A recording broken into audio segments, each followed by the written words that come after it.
Welcome to the Go Laurel Highlands Steelers Schedule Release Show. Good evening and welcome to our Laurel Highlands Steelers Schedule Release Show. I'm Rich Walsh alongside a former Steeler and our Steelers analyst, Chris Hoke. And over the next 30 minutes, we will break down the Steelers 2024 schedule. Hoke, I have to admit, I've been looking forward to this day. Absolutely. I know this is an exciting day for the fans and for the players. And over the years, it seems to have gotten a lot more attention.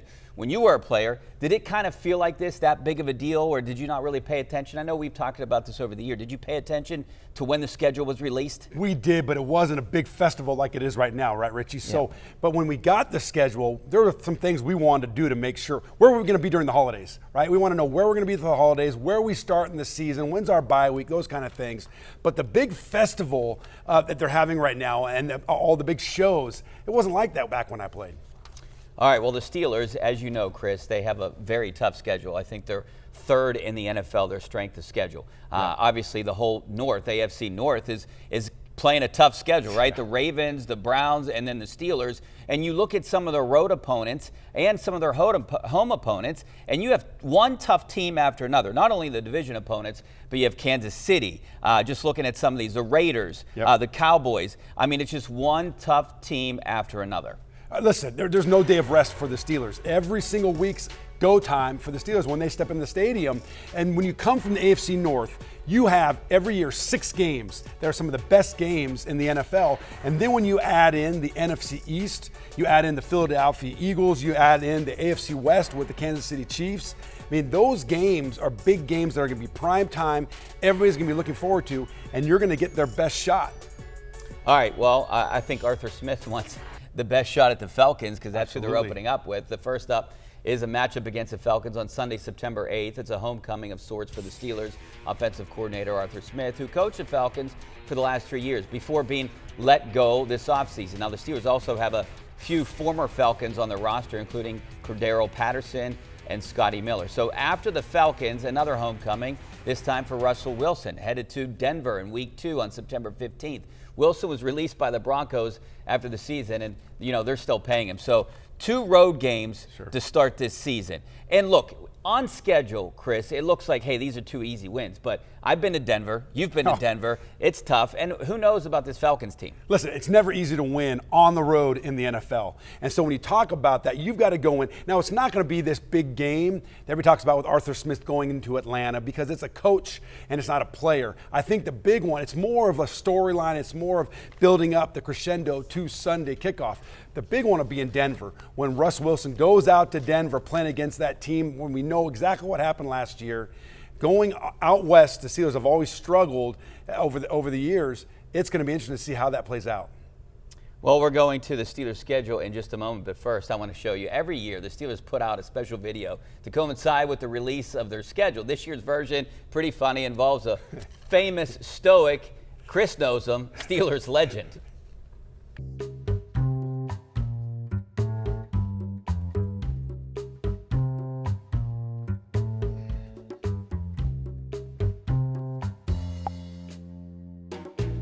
So why did the pony ask for a glass of water, Debo? Because it was a little horse.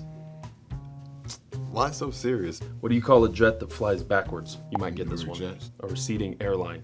Why would I get that? Explain the joke to me. The hair thing. We'll just go to the next one. No, we're not done yet. What do you call a horse that lives next door? A neighbor. Can y'all give me some better questions? This man is scaring the hell out of me. What do you call a sick eagle? Philadelphia Eagle. Eagle, like illegal. Bruh, he's not laughing. Because the receding hairline is or airline. But you're saying I would get it because... Well, I feel like you know a lot of people with hair disabilities. Oh. Why couldn't anyone see the falcon? I don't know, maybe it was flying too high. Yeah, it was in disguise. Disguise. So what you call 2 birds that stick together? Velcros. What did the Raiders say when he turned 80? I don't know what he said. I'm 80. That was funny. What kind of music do elves listen to? Rap music. Get it? Cause like rapping paper. That ain't funny. What do you call a Cincinnati Bengals reflection? A copycat. What's a Chargers' favorite dessert? chocolate cake. These are really eating you up, huh? I'm sorry. That was a bad joke. I feel like he's about to strangle me right now. If you could put the entire DMV on a scale, what would it weigh? A Washington. Okay. What part of the body always loses? Defeat. Okay. Yeah, that's a good one. That's a good one. Yeah. Defeat. Why is your name Debo? Because I could do this. Okay, got it. All right, that was great. I actually made James Harrison laugh one time. He came up from behind me in the kitchen, in the cafeteria one time, and just stood right behind me, and I jumped 4 feet, and he laughed. Did you ever make him laugh? Oh, absolutely. Listen, now I know him very, very well. It's fun to be with him because he's not like that all the time. All right, so after the Falcons, another homecoming for Russell Wilson. We talked a little bit about going out to Denver on September 15th, Sure. and they're still paying him. That's a huge game, a revenge game for him. The Steelers' home opener is Sunday, September 22nd against the Los Angeles Chargers and their new head coach, Jim Harbaugh. The Steelers play 3 of their first 4 games on the road at Indy in Week 4 on the 29th, followed by their first primetime game at home against the Cowboys on October 6th. Then back out on the road in Vegas. Should be a good game for fans on October 13th. The Steelers are back at home for the next 2 and back-to-back games with both New York teams, both primetime games. The Steelers have their bye week the first weekend of November. And then this is when the schedule gets really tough. After the Commanders on November 10th, then it's 4 straight division games in 6 of their last 8. They have the Ravens at home on the 17th, then a short turnaround at Cleveland 4 days later on the 21st. Then we get to December. On the road in Cincy, the Browns at Acrisure. Then look at this part of the schedule. The schedule makers don't like the Steelers, right? At Philly on the week 15 and the 15th, then Baltimore, and then you could see we got the Chiefs and the Bengals. So what are your initial thoughts of this entire schedule, Chris? Well, I think number one is starting off on the road 2 weeks in a row, and then 3 of the first 4 games are on the road. Then you look at here is in week 12 to 16, you've got 4 or 5 games on the road. But the last month of the season, you have 4 of some of the best teams in the NFL. At the Eagles, at Baltimore, at home against the Chiefs, and then at home to finish it off against the Bengals. That's a hardcore schedule as you try to close out a season. It's not, you don't have any cupcakes here where you think I may be able to build still a couple games to get into the playoffs. You better be ahead of the schedule, ahead of your record coming into that last month. I think it's really important that they get off to a fast start when you look at that end of the season schedule. Well, we'll take a look at the preseason schedule after the break. Stay right there.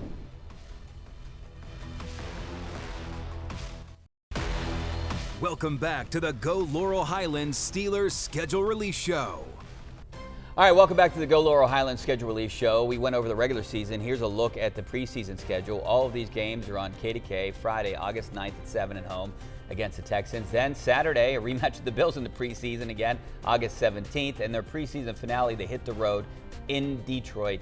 That is TBD, but I would imagine that's going to be Thursday, the 22nd. You would think most of those last games are on a Thursday. Well, the one thing everyone will have their eyes on is the quarterback battle, right? Russ Wilson, Justin Fields. Mike Tomlin said Wilson is in pole position, but I would imagine Fields isn't going to go down without a fight. How are they going to manage this quarterback situation over those preseason games? I believe going into this, like Coach Tomlin talked about, it's Russ Wilson's job to lose, and then it's Justin Fields to come in and learn. He's still a young guy. You got Russ Wilson in 10 plus years, I think 13, 14 years in the NFL.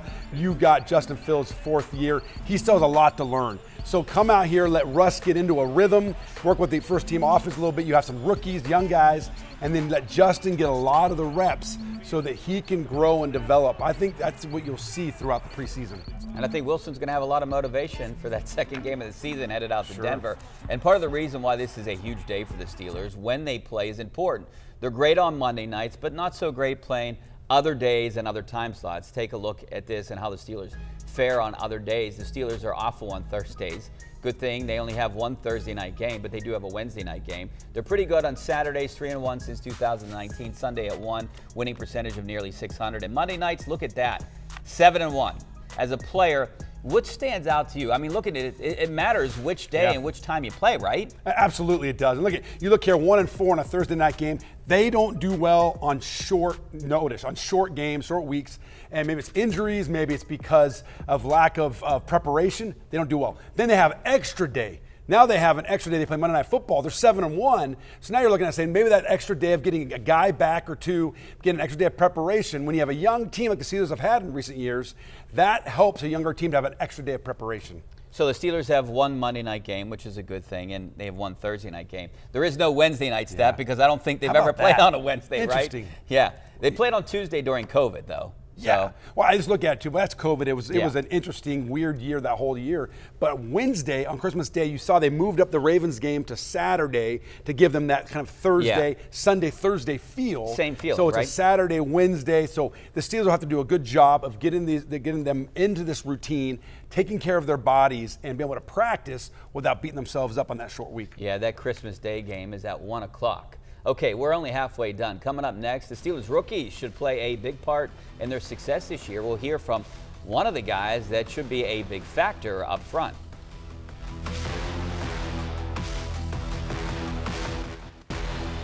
Welcome back to the Go Laurel Highlands Steelers Schedule Release Show. All right, welcome back to the Go Laurel Highlands Steelers Schedule Release Show. I'm Rich Walsh. This is a big day for the rookies, finding out where and when they will be playing in their first professional season. And for second-round draft pick, West Virginia center Zach Frazier, I would imagine he will be playing a huge role immediately. Missy Matthews goes one-on-one with the former Mountaineer. Pittsburgh Steelers select Zach Frazier, center, West Virginia. It's rare you find a guy with that kind of pedigree in his resume. The amount of snaps he has in college, we couldn't be more fired up to get Zach in the building. All right, Zach, welcome to Pittsburgh. Take me through your draft night experience. Yeah, so I got the call right when I saw 4-2. I knew it was Pittsburgh. I actually had some trouble with my phone. They couldn't hear me. I could hear them, but they couldn't hear me. So I got the call, ran upstairs out of the basement, and tried to get the phone call to work. And it ended up working, but just an amazing feeling to have that relief of getting the phone call, and then and it being here in Pittsburgh, an hour and a half away from where I'm from.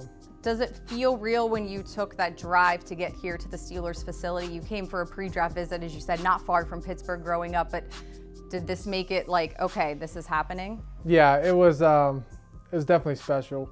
Obviously I didn't have to get on a plane and go somewhere. I just got in my truck and drove up here. I think it hit me when I drove through the tunnel and saw the city. It's like, this is real. It still doesn't feel real, but it was pretty special. You talked on your call after you were drafted just about the history of the Steelers' offensive line. Does that add a little pressure maybe to being such a high draft pick to continue that tradition at O-line?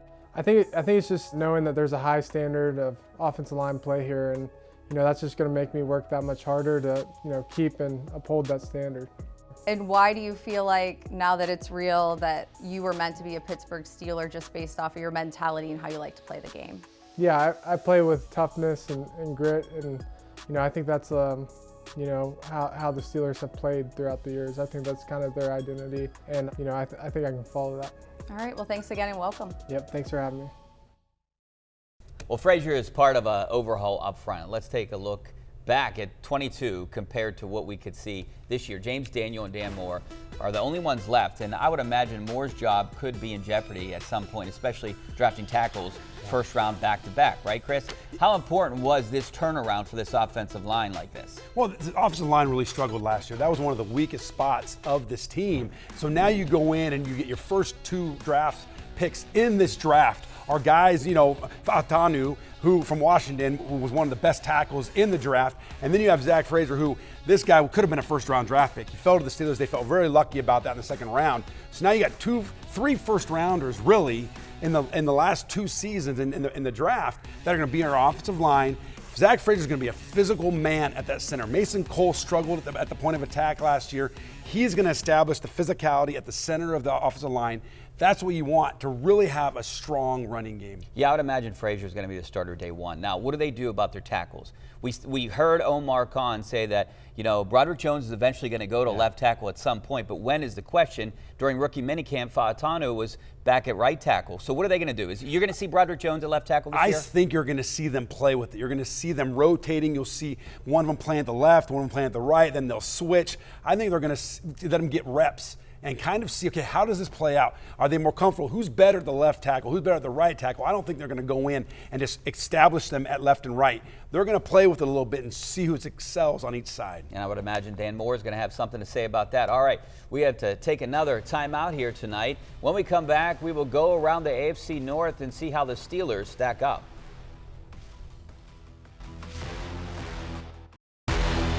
Welcome back to the Go Laurel Highlands Steelers Schedule Release Show. Well, even though the Steelers did not win the AFC North last year, they had the best record within the division, going 5-1, only losing to the Browns. This is what their division schedule looks like this year. Their first division game doesn't come until week 11. Can't believe that, after the bye week, and it will be a good one against the Ravens, followed up with a Thursday night matchup in Cleveland, a span of 4 straight division games at Cincy, and then back at home against Cleveland. The Steelers travel to Baltimore on the 21st. It's going to be a tough one heading into that Christmas game against Kansas City and finish the season at home against the Bengals. Well, perhaps the biggest change in the AFC North is this guy. The Ravens getting better at what they do the best, run the ball, adding Derrick Henry, who's been the best back in the NFL since 2016, arguably, an 8-year vet that has rushed for nearly 10,000 yards. Last year, he rushed for 1,167. His best year was in 2020 when Arthur Smith was his OC. Henry rushed for 2,027 yards. Now, Chris, how much does Henry make the Ravens better?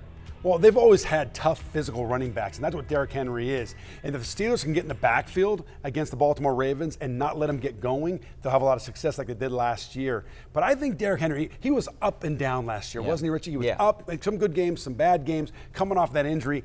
I don't know if his better days are behind him, but I think he'll have maybe a little bit of uptick for the Ravens, but not much. And the Steelers have always been good against Henry over the years. No matter who's on the other sidelines, Mike Tomlin and the Steelers have owned the North over the years. The Steelers have been the kings of the North, winning record against all 3 teams, 19-15 against the Ravens, undefeated at home against the Browns, 17-0, 26-7-1 overall, and against the Bengals, 12-5 at home, and even better in Cincy, 13-4. Now, can they repeat what they did last year? Is 5-1 impossible? Remember, they didn't face Joe Burrow once last year, and they only saw Lamar Jackson once. And that's the thing. A lot of these wins, they're playing backup quarterbacks, right? And they've had a lot of success against Lamar Jackson. But when I look at those, I think Coach Tomlin knows how to prepare for the in-division games, right? The thing that I worry about is after they play the Ravens, after they play the Bengals, it's difficult. I want to say the Steelers are about 500 after they play the Ravens. Yeah. Ravens, Chiefs the next week, 4 days later. So that's the thing, is they get very physical. That's why you look at the record, 5-1 in the division, but then they go outside of the division and they struggle because those division games are so physical and so intense. It's tough to play the following week. Yeah, and plus add that short week. It doesn't bode well for the Steelers. All right, stay right there. We'll wrap up the show with some final thoughts next. Welcome back to the Go Laurel Highlands Steelers Schedule Release Show. All right, welcome back. This is their off-season schedule. They already had their rookie minicamps, and then OTAs start next week, the 21st. They have 10 total. Then a mandatory minicamp on June 11th through the 13th. Training camp should start late July, around the 24th or the 25th. It's to be determined right now. Well, let's take a look at the preseason schedule. First 2 games are at home, all on KDKA. You got the Texans, the Bills, and the Lions. And the regular season schedule, that's why we're doing this here today. As for this schedule, Chris, they better get off to a fast start, right? Well, they really have to, because the second half of the schedule is brutal, that if they don't get ahead and get ahead of this record, they're going to struggle getting into the playoffs next year. Well, Chris, the schedule makers did the Steelers no favors, especially when you look at Baltimore and KC in the 4-day span at the end of the season. I guess the good thing with the division games come late here, right? Well, I think the reason why is because the division games are so good, right? These are big-time games, some of the best in the NFL. So when you put the division games into the season, that's the most exciting time of the year. People want to, in November, December, see these types of games. You're going to start seeing this more and more each and every year. Yeah, a lot on the line, and these are going to be important games, and a lot of people will have their eyeballs on these games. All right, Chris, before we go, I want a prediction. I'm going to give you mine first. Looking at the schedule right now, obviously they have to get off to a fast start. I like 10-7. Ooh, 10-7. 10-7. I'm Listen, optimistic. I'm going to come off. I think the Steelers are going to struggle a little bit here. I'm going to go 9-8. Come to the last game, they're going to beat the Bengals at home to go 9-8 and keep that winning season record for Coach Tomlin. And in the postseason. That's what I'm saying this year. Well, that's it for us tonight. For Chris Hoke, I'm Rich Walsh. Have a great night, and we'll see you soon.